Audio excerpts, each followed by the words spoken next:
So here's my mini review of my 2019 Honda Monkey. Just wanted to do a quick review today and just look at 5 real key aspects. Why would you buy one? What type of riders would it suit? What's it like round town? And I'm going to do a top speed run, but a real top speed run. I'm not going to be lying down on it. I'm just going to sit normally, take it on the motorway and give you a real speed on it. And can it be used as a commuter bike? Because that was some of the questions that I was looking at when I was buying one. Now, just looking at the bike itself, the build quality is fantastic. I mean, the engine's from the Honda Grom. You know, just the details that they put onto it. Just look at the nuts and bolts. All metal tank. ABS as standard. You know, they put a lot of effort in. And one thing that I have put on here is a full Yoshimura exhaust, which is absolutely fantastic. It's even got the little details there of little banana symbols, little monkey on there. And I'd say to get one on there just simply because the stock exhaust is so quiet. You know, the additional sound on this just lets other drivers know that you're around. It's just a bit safer and it gives it a bit more torque and power. And I'll start it up in a sec and you can see for yourself the type of sound that comes from it. You get the little cheeky screen that winks at you. And then the sound from this is like some of the bigger bikes I've had, this sounds better.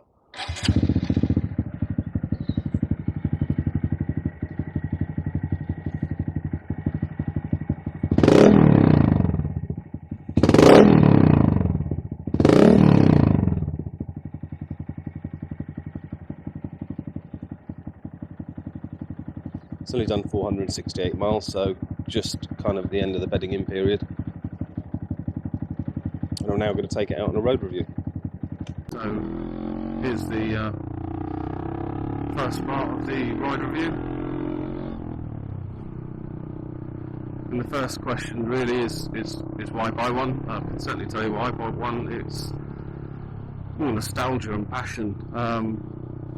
I was brought up in Brunei, kind of the early mid-70s, and I remember seeing these on the beach, people cutting around on them, having loads of fun and thinking, yeah, that's the coolest bike in the world, especially when you're a kid. And when they came out here, it wasn't a case of wanting one, it was I needed one. And I remember going to pick it up. It was almost like the same excitement feeling of the first time when I saw the A-Team. I was about 12 years old, just come to UK, seen English telly for the first time, and saw BA go inside a shed with a cotton wool bud, a bit of cotton and a thimble, and he came out with 5 tanks and 16 AK-47s. I remember thinking, that is cool. And that's kind of what this bike's like. It's cool, it's fun. You don't have to worry too much. It's quite easy just to get on and ride. It's forgiving. And that's why coming on now to, I suppose, what kind of riders would like this. Certainly beginners, it's really forgiving. You know, the clutch is easy, brakes. You know, it's an easy bike to just jump on and learn on. It's only got 4 gears. But also like me, you know, those are a little bit older. You know, kind of 40s. Seen them when they were younger. Can be a second bike. Or just something like I've got just for a bit of fun. Just something to go around town. You know, is it any useful as a commuter? I'll come on to that later when we do the motorway section. So it pretty much suits all types of riders, and I'm not a non-experienced rider. I've had a BMW GS 1200 Adventure last year, got rid of that. Before that I had a Triumph Tiger. I used to use those for going into London. And this is where I think this bike will come into its own. Nice and easy to get through the traffic. It's only got a 10 horsepower engine, but for cutting around town, this thing accelerates quite hard up to about 50 miles an hour, and I think after that slows down slightly. But it's perfectly capable. And the miles per gallon on this thing is just ridiculous. I think the book quotes something like 180 something miles per gallon. It cost me less than a fiver to fill this tank up, and that's using premium fuel. And I think I've done 461 miles, and I think I filled it 2.5 times. I don't think you quite get the 220 and 200 plus. Not if you're driving it quite hard and giving it some beans, which is it seems to be much more fun to be using all the rev range and all the available power of a 125 than it does being on a 1200, having to watch carefully what you're doing and how you accelerate. I mean, I remember leaving lights in bad weather from London, coming back here to Maidstone, and you had to be really careful. There's so much power.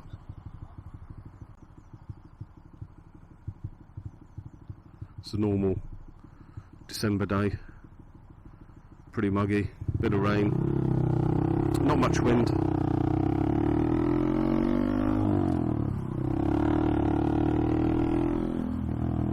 So I'm not caning it around corners.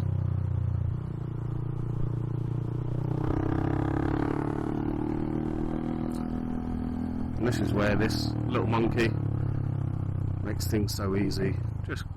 It just carves through traffic. You really can squeeze through gaps. My BMW and the Tiger had panniers, and you're always a bit wary of hitting or knocking a car. Can I quite get through that gap? On this, you just got no problems at all. This is pretty standard for Maidstone traffic. It's always busy.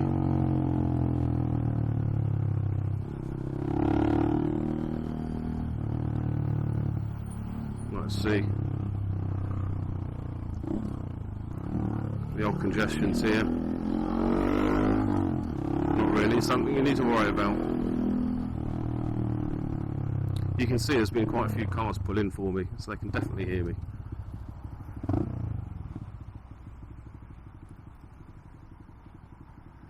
One of the things with the bike as well, you look at it, it looks a bit small. Certainly not as small as what the original monkey bikes used to be. It's a lot bigger and new technology in it, but it doesn't feel like a small bike when you're riding it. Just feels like a normal bike, holds itself quite well, quite planted. You're not going to be flying around corners, popping wheelies everywhere. I'm sure I'll probably do one in first gear, but I won't be trying it today. But yeah, it's just a great little fun bike. Another positive I found, or I suppose negative, whichever way you look at it, is you get a lot of looks. I parked it up quite a few times, Maidstone, and people stop and ask you questions. They want to know a little bit about it, they like the look of it, they want to know how much it costs, what it's like to ride. I was in Bearsted a couple of weeks ago, and went to the local butcher's. As soon as I'd come out, there was a couple of young lads wanting to come in, ask questions, a little bit about the bike. It's just people just like them. You could park up a Ducati next to this, and you'd probably get more people asking about the monkey bike than the Ducati.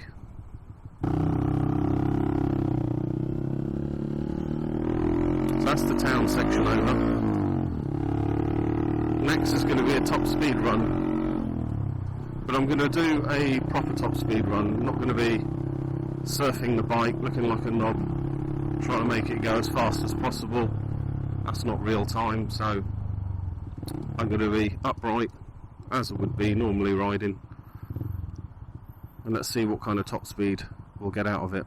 I'm 6'1", about 14 and a half stone.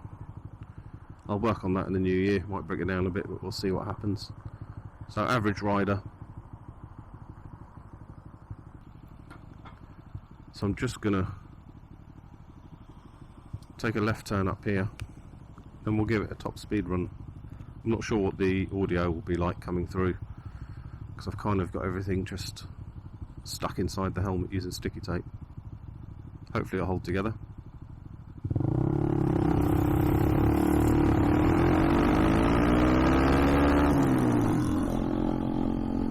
He looks like he's having a bit of fun.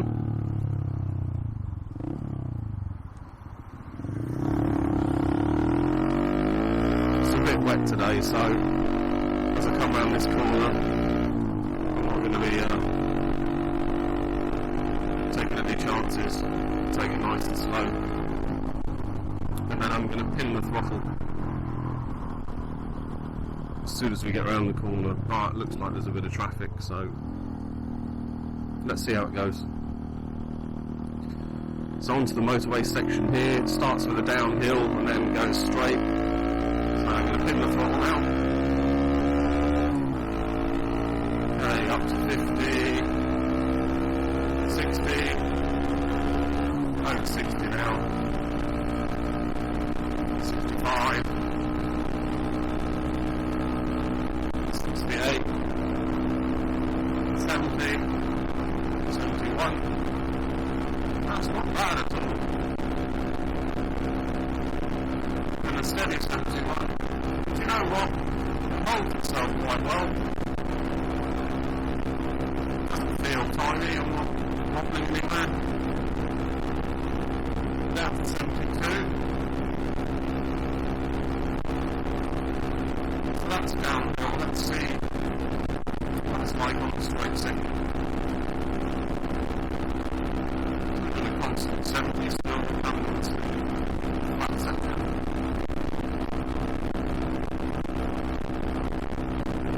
Feel the wind pushing the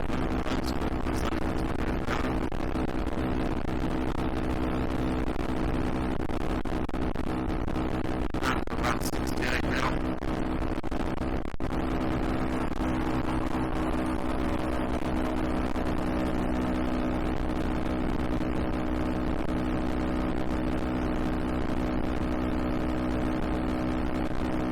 It's still steady. 67, 68 1 hour.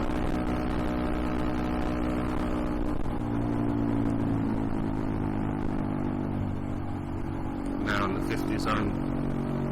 I'm quite impressed with that. Faster than I thought it would. Now, there's a bit of wind out today.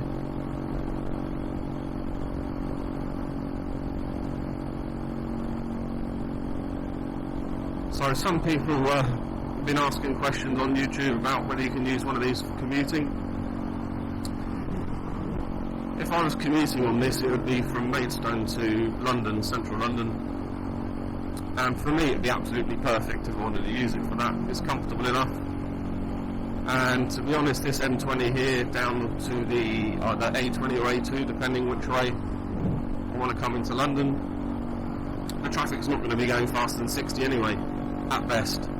So for that, it's absolutely fine. So if you're within, I'd say, 25 mile radius, 30 mile of the M25, this would be absolutely perfect. Nice and cheap, affordable. It's got bulletproof engine. As long as you keep it serviced, this thing will go on forever, and it'll be cheap as chips. If you're living somewhere where you've got a motorway journey and you've got to be doing 70 all the way, it's perhaps not ideal. That's not saying people would be happy doing 60, 65. That's down to you as an individual choice. But I think it is useful as a commuter. Certainly for London traffic, this thing will get you around far quicker than most other modes of transport.